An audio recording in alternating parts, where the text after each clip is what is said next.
اور امت محمدیہ کی خصوصیات میں یہ بات بھی شامل ہے، باب لمبا چوڑا ہے، بات کو مختصر کرتا ہوں، کہ جو آسانیاں اور سہولتیں امت محمدیہ کو اللہ رب العزت نے عطا کی وہ دیگر امتوں کو عطا نہیں کی۔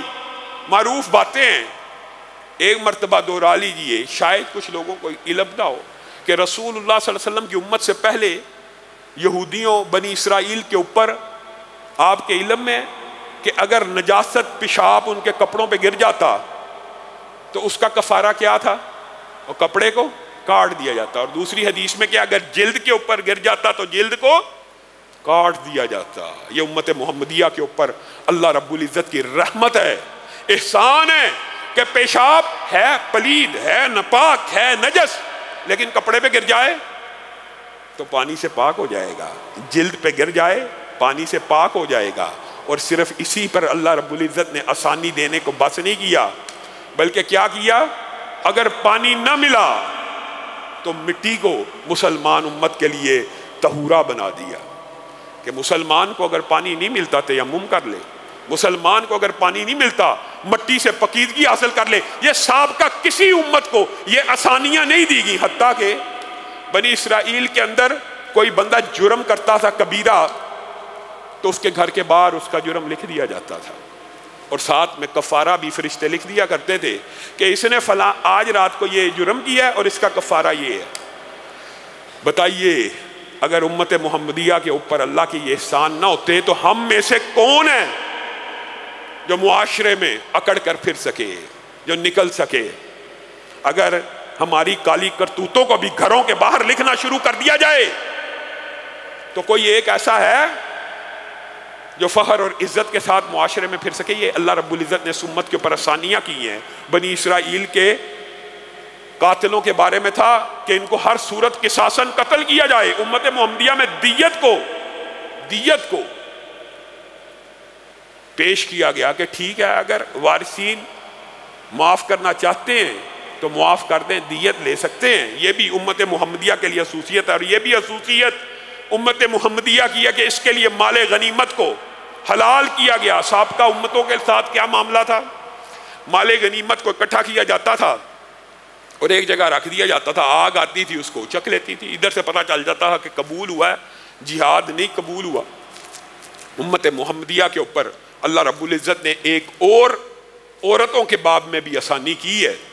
بنی اسرائیل کے اندر عورت کو حیض آ جاتا تھا سابقہ امتوں میں، حیض کے جو ایام ہوتے ہیں، ناپاکی کے جو ایام ہوتے ہیں، حیض آ گیا تو اس عورت کے ساتھ بات چیت بھی وہ نہیں تھے کرتے، تعلقات بھی ترک، چھونا بھی نہیں، اس کو بالکل سائیڈ پہ کر کے لاک، ایک قسم کا سمجھ لیں لاک کر کے بالکل مقاطعہ بائیکاٹ کر دیا جاتا تھا۔ جبکہ امت محمدیہ کے لیے اللہ رب العزت نے اس نبی کا کلمہ پڑھنے کی وجہ سے، اور ابھی کبھی آپ سوچیں اللہ کی قسم کہ اللہ تعالیٰ کے بے پایاں احسانات میں، انعامات میں، کیا یہ بہت بڑا انعام نہیں ہے کہ کھرب ہا کھرب لوگوں میں سے اللہ تعالیٰ نے مجھے اور آپ کو مسلمانوں کے گھروں میں پیدا کر دیا، خود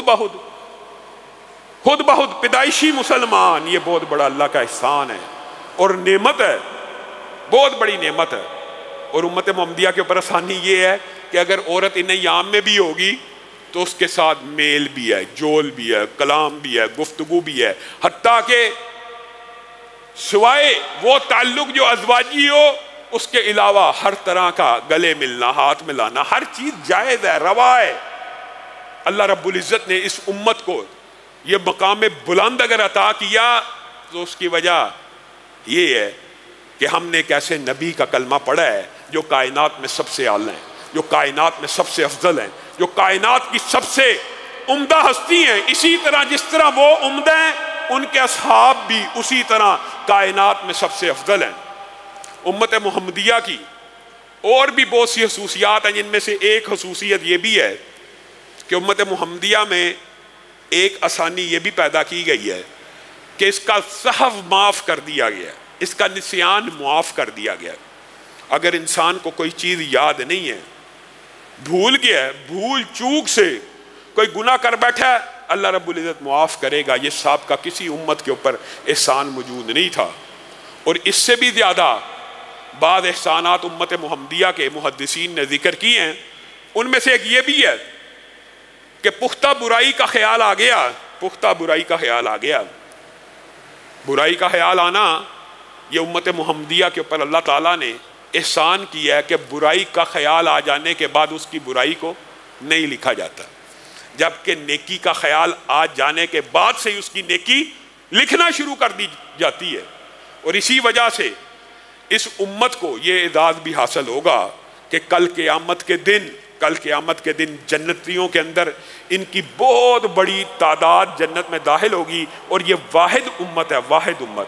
اللہ تعالیٰ ہمیں ان لوگوں میں شامل کرے کہ جس کا ایک گروہ 70,000 کی حدیث موجود ہے، 70,000 افراد پہ مشتمل اسی امت کا ایک گروہ جن کے چہرے 14ویں کے چاند کی طرح چمک رہے ہوں گے، جنت میں داخل ہو رہا ہوگا۔ اور جب وہ جنت میں داخل ہو رہا ہوگا تو لوگ ان کے اوپر رشک بھی کرتے ہوں گے، لیکن ایک خاص ان کی فضیلت اور اہمیت یہ ہوگی کہ ان 70,000 میں سے کسی ایک سے اللہ تعالیٰ نے نہ حساب مانگا ہوگا، نہ کتاب مانگا ہوگا، نہ پوچھا ہوگا تو کس دن پیدا ہوا، نہ پوچھا ہفتے کو کیا کیا، نہ پوچھا اتوار کو کیا کیا، نہ پوچھا پیر کو کیا کیا، نہ پوچھا 2 بجے کیا کیا، 4 بجے کیا کیا، 5 بجے۔ وہاں رجسٹر اور حساب تو ایک ایک بندے کا اس طرح ہونا ہے کہ کئیوں کی زندگی 60 سال ہے تو 60 سال کا حساب کئی لوگوں کا ایک ایک بندے کا 30 40 سال میں ہو رہا ہے کہ ہر لمحے کا حساب، ہر گھڑی کا حساب، ہر وقت کا حساب۔ یہ کیوں کیا تھا، یہ کیوں؟ اللہ تعالیٰ معاف فرمائے۔ اور یہ 70,000 ایسے ہوں گے ان سے حساب اور کتاب بالکل لیے بغیر ان کو جنت میں داخل کیا جائے گا۔ اور دوسری حدیث کو اگر ساتھ ملایا جائے اور بعد دیگر روایات کو، تو ان 70,000 میں سے ہر 1000 کے ساتھ بھی ایک 70,000 کا گروہ ہوگا، ہر 1000 ایک 70,000 کی امامت کر رہا ہوگا۔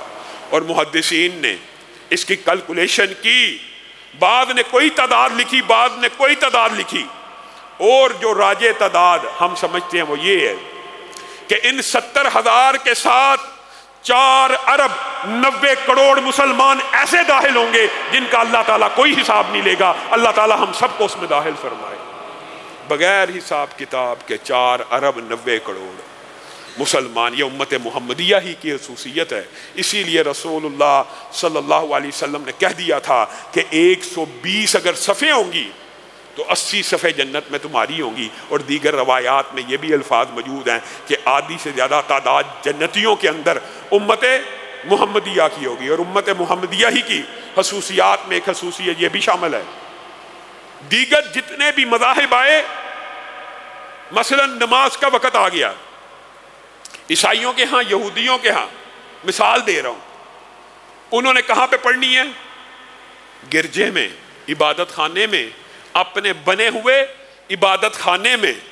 اللہ رب العزت نے مسلمانوں کو، واحد امت ہے، یہ سہولت دی ہے کہ مسجدیں بناؤ۔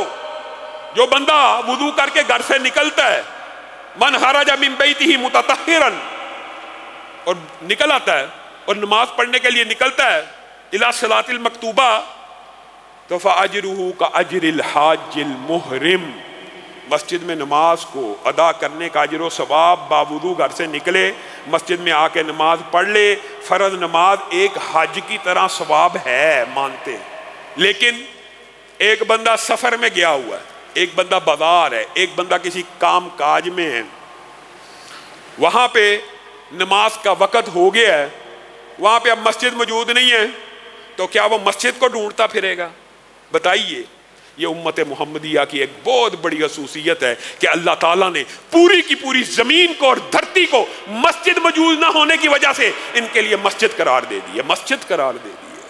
پوری زمین مسلمانوں کے لیے مسجد ہے، مسجدیں بننی چاہیے، مسجد کے پروٹوکولز ہیں، مسجد کے فضائل زیادہ ہیں، لیکن اس کا مطلب یہ نہیں ہے کہ انسان کسی سفر میں جا رہا ہے، رستے میں کوئی مسجد نہیں ہے تو انسان مسجد کے اجر و ثواب سے محروم رہ گیا۔ نہیں، یہ امت محمدیہ کی خاص فضیلتیں ہیں۔ اللہ رب العزت جو کہا گیا، جو سنا گیا، اس کو سمجھنے کی توفیق عنایت فرمائے۔